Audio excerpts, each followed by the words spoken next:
Welcome to the #1 source for information, news, and opinion on your Columbus Blue Jackets. This is CBJ in 30, presented by Telhio Credit Union. You can also find the audio version on the CBJ Radio SoundCloud page, Apple Podcasts, TuneIn, Spotify, Google Play Music, or wherever you listen to your favorite podcasts. Now here's your host, Bob McElligott. Welcome to CBJ in 30, presented by Telhio Credit Union. It is a new year and it is a new season, all in one. That's right. Blue Jackets training camp officially started yesterday. Not a lot going on. The medicals were given yesterday, but it counts. It counts. And today, the Blue Jackets will be getting on the ice at Nationwide Arena or the Ohio Health Ice House or whatever's going on. I've got a list of it somewhere, but where is not important. It would be important if you were allowed there, but you're not. I will be going down there later to observe, to see what happens today, do some things there, start to get ready for the regular season, which of course begins on January the 14th in Nashville for the Blue Jackets. But a lot to talk about from now until the end of this show, okay? Couple of things. It's a new year, right? And during the new year, we make resolutions for ourselves. Some of us do. Some of us make resolutions. Some of us want to do something different. We want to better ourselves. We want to lose weight. We want to get a new job, whatever the case may be. Okay. So I think I do have a resolution when it comes to this show. And let me give you the backstory on how I came to this resolution. So I was talking last week with a guy, friend of mine, and we were talking about the show. And I made the comment that, when this show started, it was about it was about opinion. It was a little bit edgy. I like to give my opinion. I don't think you could ever say that I don't give my opinion. Do I temper it at times? Sure, probably. But I like to give my opinion. And I think over time, I've kind of gradually backed off that a little bit to where even when I do it, it isn't as edgy. And so when I was talking to this person, what he said to me was, yeah, it's kind of like a news show now. I still listen to it. I enjoy it. But it's like a news show. To me, there couldn't be a bigger slap in the face than calling it a news show. Yes, there is news within the show. But anybody can give you news. Heck, some people can even give you news that's real. A news show. Like, that's not what I am. I'm a news show with fluff, not bad fluff, like with, what am I looking for here? Like pizzazz. That's it. News with pizzazz. Because I'll give you the news and I'll tell you what I think about that news. Okay? That's from the very first episode of this show that was done. It's been a long time now.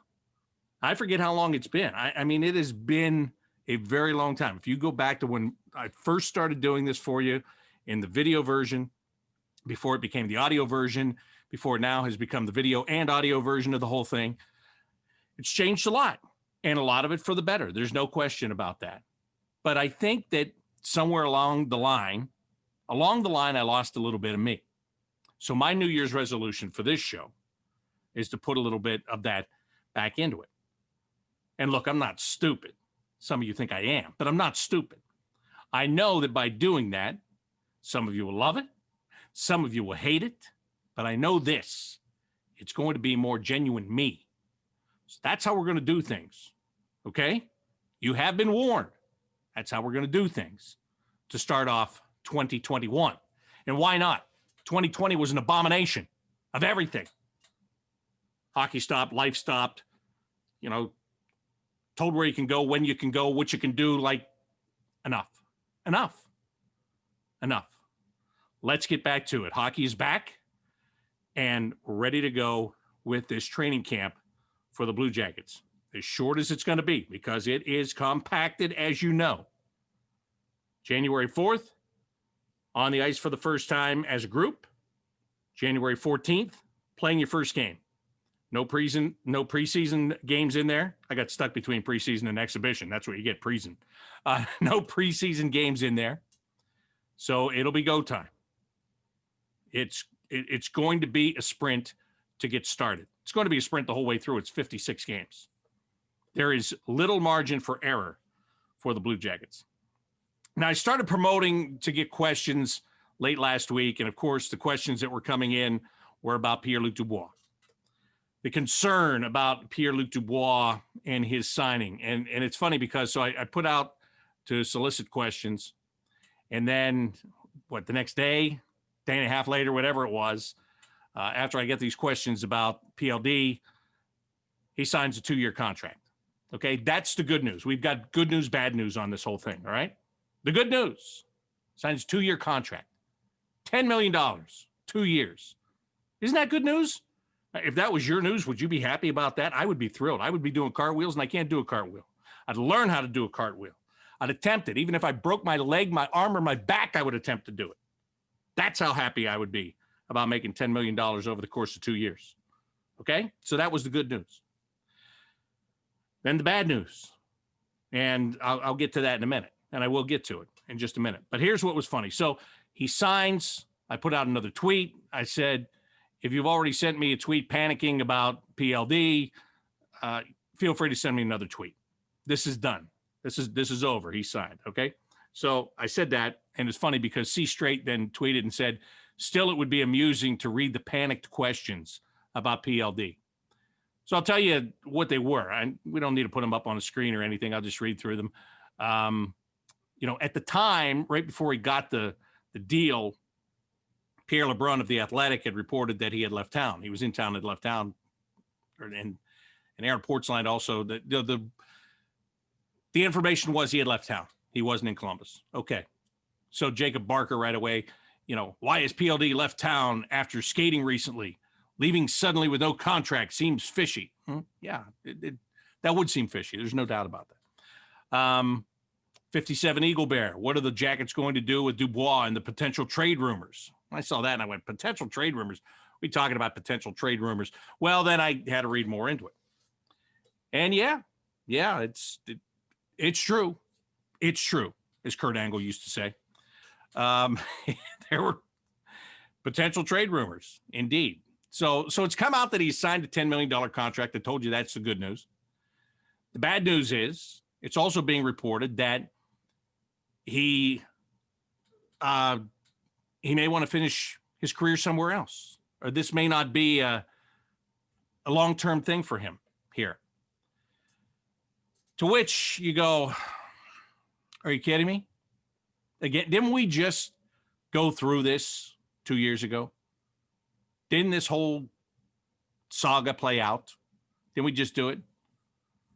Okay, so here we go. So this is where I told you I'm going to give you my opinion. And this is my opinion on the thing. When I heard it, when I started to read into it, I was just as mad as you are. I'm mad. I'm still mad about it. I'm still mad about it. Just like you are. You're disappointed. You're upset. Why would this happen? Why would he say that? What's the problem? And that's what everybody wants to know. What's the problem? Okay? That's how I felt. That's how you feel. I get it. Totally with it. Mad. Just mad about it. So yesterday they had media availability.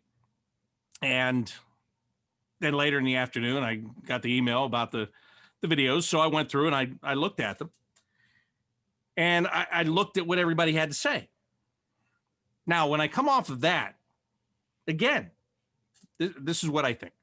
Okay. I watched them in the order of, I went with PierreLuc Dubois first. And I'll be honest, I watched him. He didn't look like he enjoyed himself very much during that press conference, nor do I think that he did. But I just wanted him to come out and say, look, yeah, I might have been frustrated about what was going on, but I got $10 million, got 2 years, we're going to win here, and this is not an issue. And he really didn't put it to bed for me, which was disappointing. But again, that's me and you. We're mad. We know how good he is. We know how good he can be.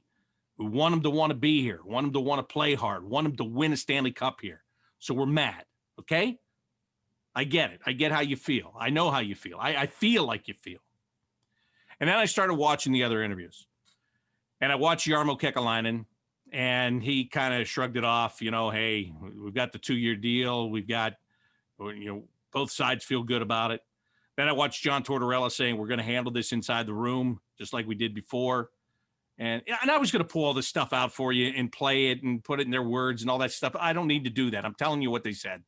We don't need to get into all of that because I'll just paraphrase it for you and go from there. So Jarmo says that, hey, we got the 2-year contract. Both sides liked it. We had a 2, we had a 6, we had an 8. This is what worked out the best. We're cool with it. Okay. Torts, we're going to work with it in the room. But a couple of times he dropped that, players that want to be here thing. And this is right after he talked to Jody Shelley and I last week and admitted flat out that Max Domi could become the number 1 centerman here if Dubois falters. And I said that. I told you that from the time that they signed Max Domi. I said that to Max Domi. Go back and watch the Hockey from Home interview that I did with Max Domi, talking about that, saying that, Torts is a guy that if somebody's not playing well, somebody else is going to get a chance. We talked about that. That's a no-brainer. If you know John Tortorella, you know that. If you're not playing well, somebody's going to take your spot. If you're playing better than somebody else, you're going to take their spot. That's how it works here. Like it or don't like it, that's how it works. So no surprise that Torts was saying that last week. Again, he dropped it a couple of times. Guys that want to be here. Does that mean anything? I don't think so. But here's the frustrating thing for me. What really frustrates me is the non-understanding. I haven't talked to PierreLuc Dubois about this, obviously. He just got into town. He hadn't even talked to his teammates, or maybe he talked to Cam Atkinson. Maybe he didn't. Depends who you ask, whatever. Doesn't matter. Doesn't matter. He doesn't have to talk to me about it. I don't have to talk to him about it. He was right about one thing. If he plays hard and he practices hard, then nothing else should matter, and that's the absolute truth. Will it matter? Yes. Should it matter? No. Okay? So all I want for him is to play hard, practice hard, be the best player on the ice when he's on the ice. If he does that, okay. But 2 years ago, I understood the thing, okay? Sergei Bobrovsky was going to leave because he more than likely wasn't going to get the money that he wanted here, nor should he have ever gotten the money that he wanted here, quite frankly.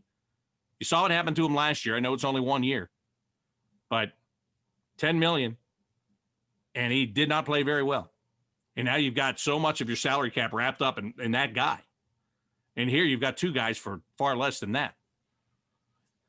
One of them would have been an all-star if he was healthy. The other one, 5 shutouts in 8 games. So whatever. Then you had Panarin. And Bobrovsky came in a trade, but this is where he got his chance. Okay? And he put his time in here, and he played well, and he won 2 Vezina trophies. And when he wanted to leave, okay. Fine. I understand. It's a money thing. You're going to go somewhere else. You're going to get your money. Got it. I don't want to have that much money tied up in you anyway, so you got it. Whatever you need.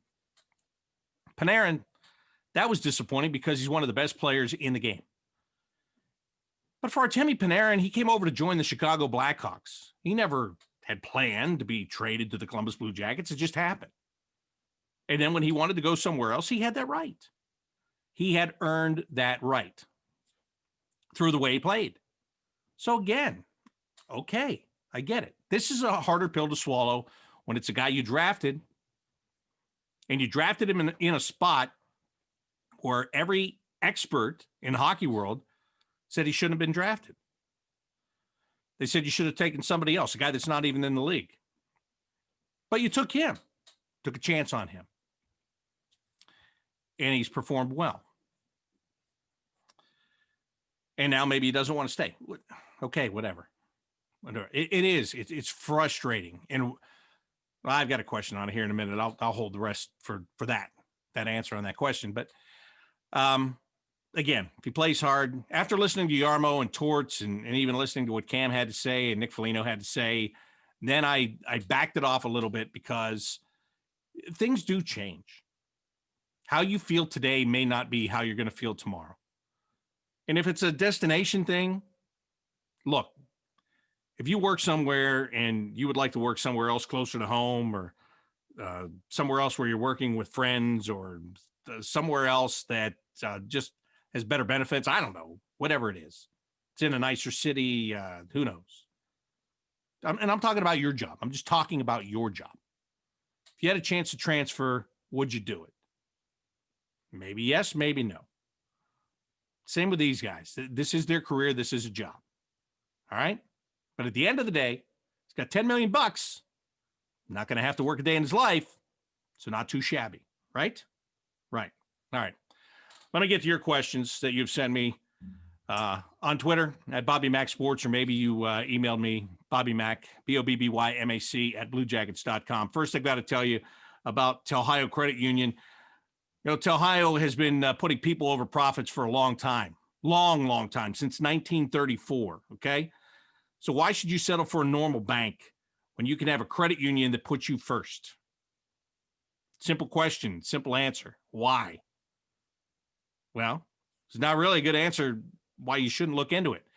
Find out everything they have to offer by going online to find Telhio Credit Union at telhio.org.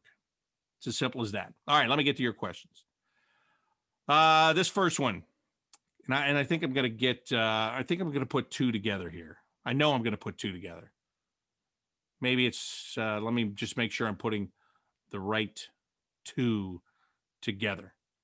Yeah, maybe I'm not here. Anyway, here we go. Kyle, CBJ fan, 86. Kyle said, what is the real reason our talented young players don't want to stay here? Is it the city, the coach, something else? We as a fan base deserve to know, because this whole cycle is infuriating. Listen, the first thing you have to do is not take it personally, okay? I don't know the answer to that question. I didn't think we would be talking about this with anybody. I don't want to talk about this with anybody. I've said my piece. I said what I have to say. So, you know, everybody gets, this happened last time. Oh, what's wrong with Columbus? What's wrong with our city? Nothing. There's nothing wrong with it. The coach, that's an easy one, especially when you have a coach like John Tortorella. May I remind you that John Tortorella was the only coach in the history of this franchise that ever changed the culture here. And if you even bring up the Ken Hitchcock thing, that was short-lived. They went to the playoffs once, and within a year and a half, whatever the heck it was, they were in dead last place. Okay? John Tortorella has gotten more out of this team than any coach in the history of the franchise, hands down. So, you know what you're dealing with when you come in. You know what it is. Could some guys leave because of that? Sure, absolutely. Some other guys, fine with it. You know, PierreLuc Dubois yesterday said he likes to be pushed by a coach. Well, he gets pushed by this coach. And when he gets pushed by this coach, he's better, by the way. But it could be. So, I mean, for some, I don't think that's been the case in any of the ones we're talking about right now, but it could be. But, you know, I know you're frustrated, but I don't think there's any good answers for you. I really don't. And again, I hope this is the last time we're talking about this. I really do. I don't think he's going to talk about it anymore. I wouldn't breathe a word of it again if I were him, quite honestly. Because now he's got to go prove it. Now he's got to back him up. He's in quite the spot. He's got to go out and play hard, and he's got to be really good every night. And if he is, remember, if he is, it is good for the entire organization. Okay? Maybe it's a negative turned positive. Who knows? Who knows? Let's get another question in here. Kevin Bailey. Kevin says there's a lot of talk about new players. There's a lot of talk about new players has been around Domi. But how do you think the addition of Mikko Koivu most impacts the Blue Jackets?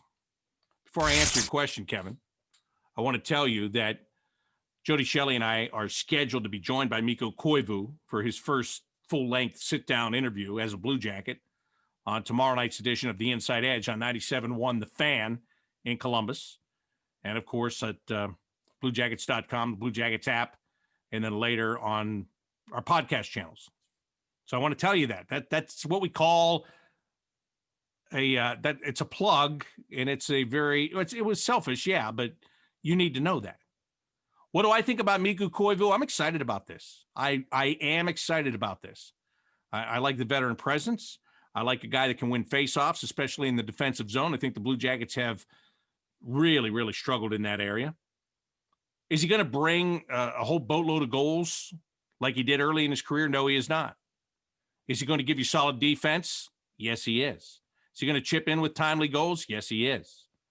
Is he going to provide some off-ice guidance? Yes, he is. In my opinion, yes, he is. So I'm very excited about Mikko Koivu. I would have been fine with Alexander Wenberg as the third-line centerman because of his defensive play, his penalty killing. But the way the salary cap was structured, it didn't fit. It didn't work. Mikko Koivu, what he is getting and what he's going to be asked to do, that works. And you know he can do it. He's not a 20-year-old kid that's getting an opportunity to do something. This is a solid veteran of the National Hockey League. I like this addition a lot. I think it's going to be very important for the Blue Jackets throughout the course of this season. Harley Reichman says, any prospects you have your eye on during training camp? All right.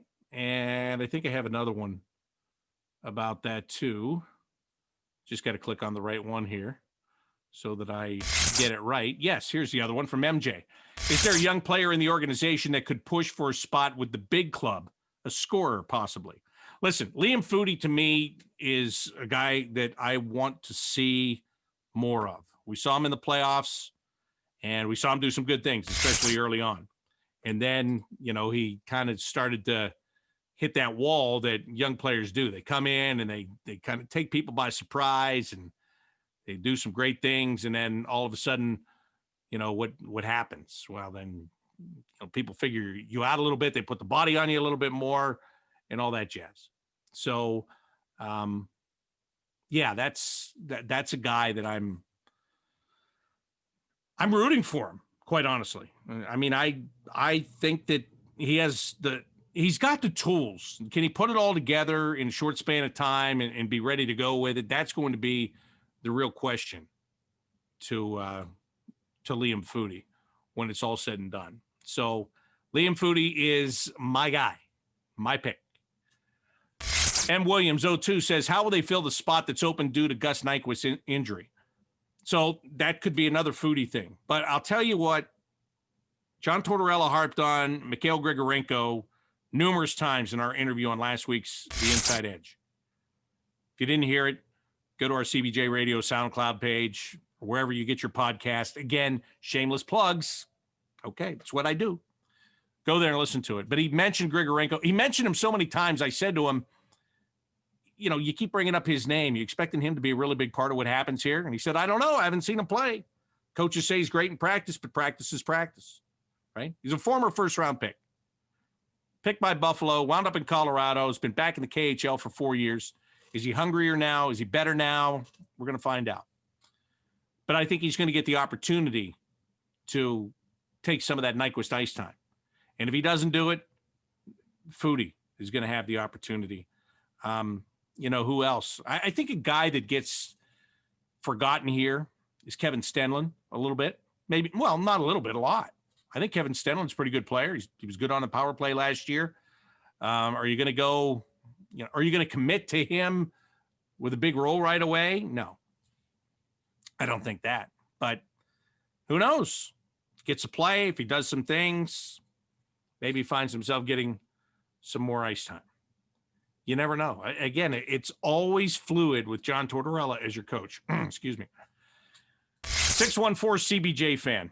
Would making a move for Jack Roslovic be a realistic possibility for Blue Jackets fans to hope for?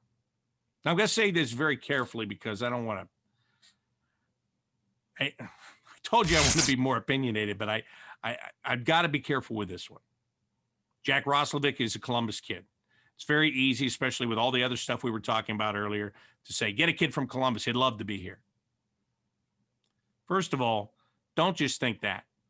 because I know a lot of people get college aged and instead of going to Ohio State, they want to go somewhere out of town. Okay. And I'm not saying he's like that.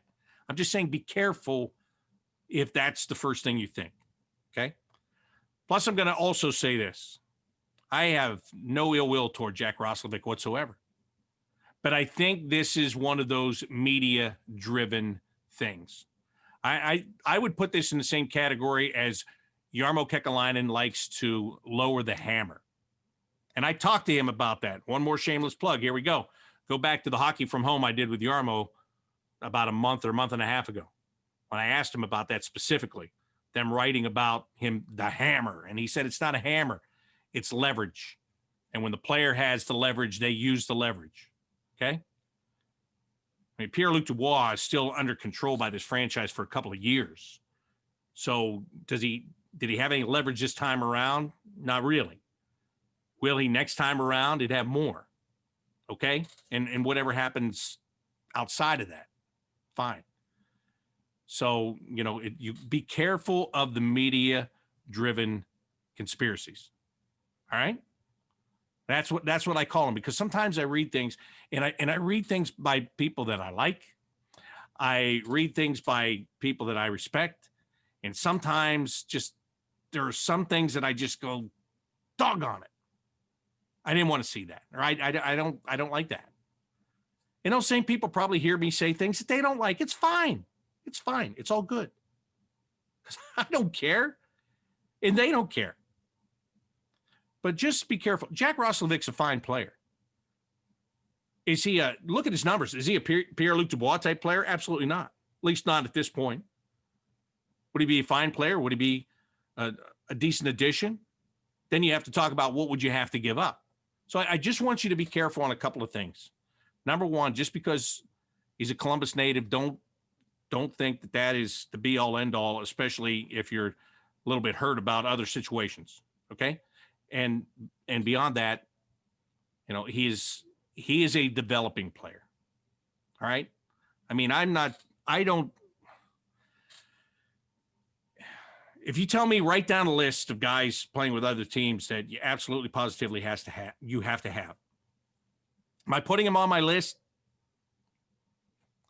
right now? Is he jumping off the page at me right now? That's the way I should put it. Probably not. I might forget him in the mix with a whole bunch of other guys. And to be honest with you, those other guys are probably going to be, no, they're not probably. They are going to be better players, but they're not going to be available players. Okay? I'm just being honest with you. That's how it is. If you ever got him and you got him at a good price and he's a great player, awesome. But again, I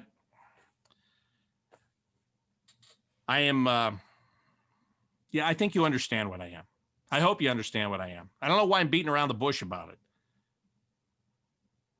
It's not a must have for me at this point in time. Just telling you. I mean, I am a little bit disappointed because I talked for weeks. I thought, I didn't know the Tampa Bay Lightning was going to be able to circumvent their salary cap by putting Nikita Kucherov on long-term IR and, finding a way to get under the cap. They made a couple of little moves there. And, they found a way around it. There's still some players that might have to be moved around the league. I was hoping there was going to be like 15 guys and the Blue Jackets would really benefit. And maybe they will. Maybe they still wind up with somebody that none of us saw coming. I think like everything else, you want to see it now. Hey, camp's opening. You want it? Can we have it now? Can it happen right now? No. Obviously, it didn't happen before camp started. But the one thing about Jarmo is he'll keep on looking and he'll keep looking to make the club better, as he always says. So I think I covered it all today. I think I did. I hope I got oh no, I didn't cover it all today. I did not. Oh my gosh, I didn't cover it all today by any means. I'd almost forgotten because he got this in so early last week. Matt had sent me a voice message. So I want to get my stuff together. Matt Oberlander sent this to me. So let's hear what Matt has to say. If I can ever get this right.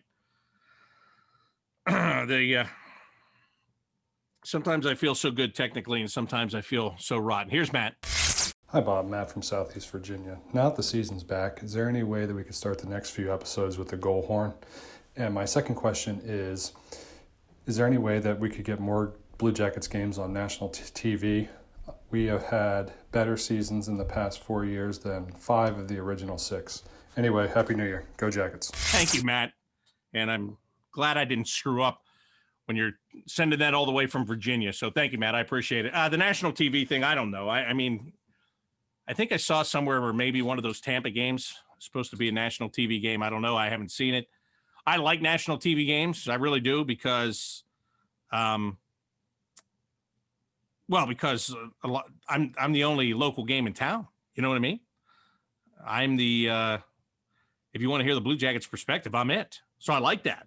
You know, again, selfish plug. I said I was done with those. Apparently I'm not. But yeah, I don't know. Look, they go by the ratings. I know you see the same teams on all the time. I know it drives you crazy, but those are the teams that they feel, and they've done the research, that are driving the numbers for them, and that's what they're looking for. So who knows? But you know, the way the schedules are setting up, some games are starting earlier, and maybe the Blue Jackets get into the mix a little bit more when it comes to that. Really not sure. The goal horn thing, I can do that. I can do that. That's a good idea, as a matter of fact. I like that idea. So, yeah, we can do that. So I think I've covered it. Anytime you want to send me a voice memo like that, just get on your phone, record a voice memo, record a short video. You can be on the show. You can have your voice in your face, whatever, you know, whatever you want to do. I like it when people do that. I think it sounds better. It's much better than me reading and stumbling over stuff sometimes. Gives you a chance to be heard. So anytime you want to do that, my email address, BobbyMac, BOBBYMAC @BlueJackets.com. And speaking of that, I should go ahead and tell you what is going on at training camp. I can tell you we're going to have a couple of streams coming your way. And those streams are going to be for the scrimmage games. And there are 2 of those. One is scheduled for Wednesday night at 7 o'clock, and the other for Sunday, January 10th at 7 o'clock. BlueJackets.com, Blue Jackets app. We're going to live stream those games. The combination of me, Jody Shelley, Jeff Rimmer, Jean-Luc Grandpierre will all be involved in those to bring them to you. So I hope that you will join us for that. Practice tomorrow at 11 o'clock at Nationwide Arena for the first on-ice day of Blue Jackets camp. Oh, you know what? I did have another question here, and this is a good question. So 11 o'clock, they're going to be on the ice with that first group. Can't believe I forgot that question. And it was important, and I do forget the important stuff sometimes. Now I'm searching for the important stuff. Oh, it's not my day. It's not my day. But I had a question about the taxi squad, here it is. Barrick Nichols. Sorry, Barrick. When is the AHL season set to open, and how will that impact the Blue Jackets taxi squad?